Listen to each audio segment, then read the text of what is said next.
Hello guys, welcome back to my channel. দিনটা ছিল মামার বাড়ির কালী পুজো। ঠাকুর নিয়ে রওনা হলাম বাড়ির দিকে। এই আমার দুই মামির বড় মামি দিচ্ছিল গঙ্গার জল রাস্তায়। এদিকে ঠাকুর নিয়ে আমরা বাড়ি চলে এসেছি। এদিকে দিদুন বরণ ডালা গুছিয়ে রেখেছিল, তো মামি নিয়ে বরণ করতে শুরু হয়ে গেল। এরপর বরণ করার পর ধুনুচি নাচ হলো।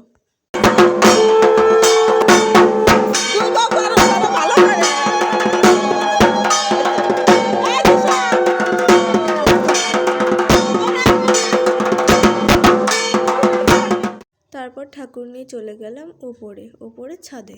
ঠাকুর পাতা হয়ে গেল। ঠাকুরটা কেমন লাগছে জানিও। আর সব পাড়ার লোক এসেছিল ঠাকুর দেখতে। বিকেল হয়ে গেল, পুজো হয়ে গেল। তারপর এখন ঠাকুর মশাই যজ্ঞে বসেছে।